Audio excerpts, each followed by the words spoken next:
বাবা, তোমাকে একটা কথা বলা হয়নি।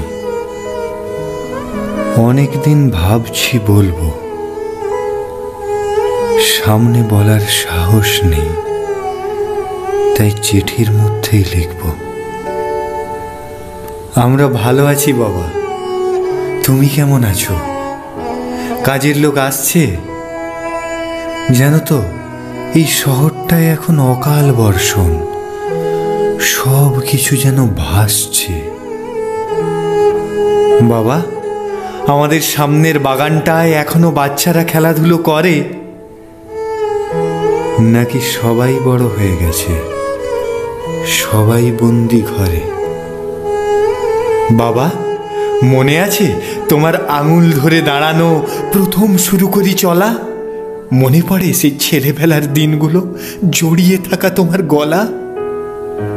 ছেলেবেলায় তুমি আমার বাহন ছিলে, কখনো বা ঘোড়া, কখনো বা হাতি। তোমার পিঠে চড়ে ঘুরে বেড়াতাম, তুমি ছিলে সাথী।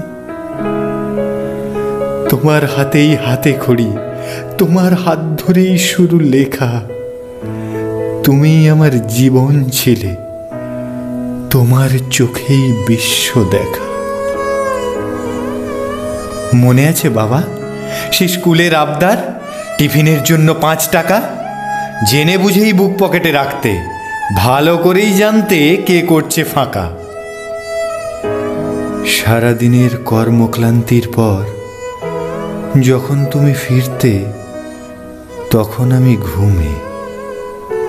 মনে পড়ে অফিস ব্যাগটা ফেলে দিয়ে গুড নাইট সারতে, হালতো একটা ঝুমে।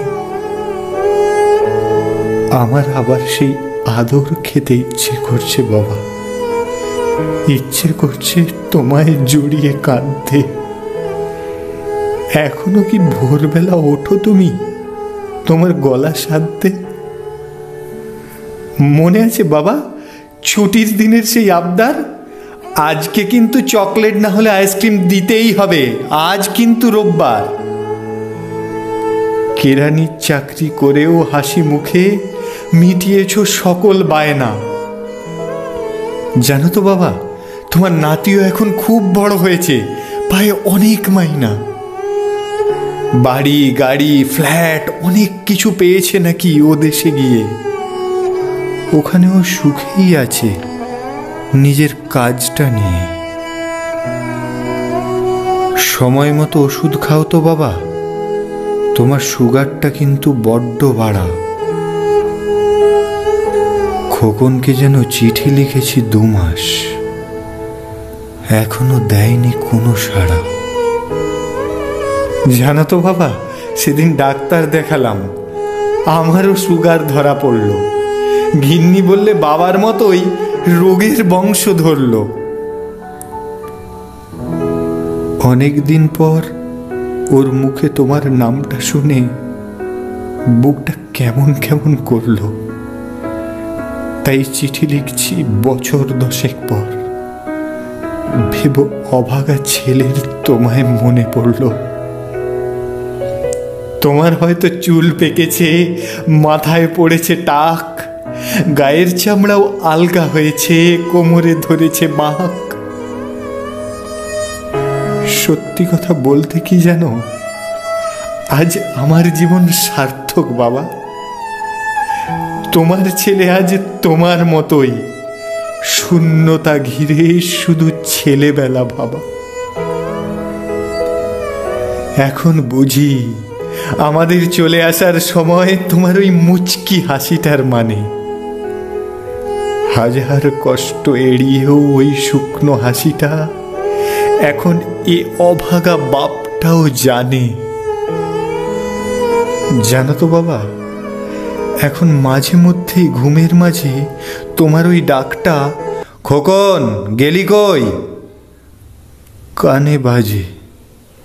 মনে হয় আমার খোকনও বুঝি এসে বলবে, চলে এলাম, আর ভাল লাগছে না দূরের ওই কাজে। যাই হোক বাবা, তুমি ভালো থেকো। তোমার বয়স তো হলো 80, সত্যি কথা বলতে, বাবা শব্দটার মানে বোঝার পর আমি এখন তোমায় আগের থেকে অনেক ভালোবাসি। আমার করা ভুলের কোনো ক্ষমা নেই, কোনো প্রায়শ্চিত্ত নেই জানি, কিন্তু তোমার পাওয়া কষ্ট ও শূন্যতার অর্থটা আজ আমিও জানি। যাই হোক, আর বেশি কিছু লিখছি না বাবা। সুস্থ থেকো তুমি। তোমার পথেই পথ চলা শুরু হয়েছে, তোমার মধ্যেই আমি। আজ আমি বুঝেছি বাবা শব্দের অর্থ হলো দায়িত্ব ভরে ভালোবাসা, যার মধ্যে কোনো স্বার্থ নেই, না আছে ফিরে পাবার কোনো আশা। সবশেষে এটুকুই বলি সব সন্তানেরে, আমি যে করেছি ভুল সেটা তোমরা যেন না করো কোনোদিন, তাহলে হারাবে হয়তো একুল ওকুল।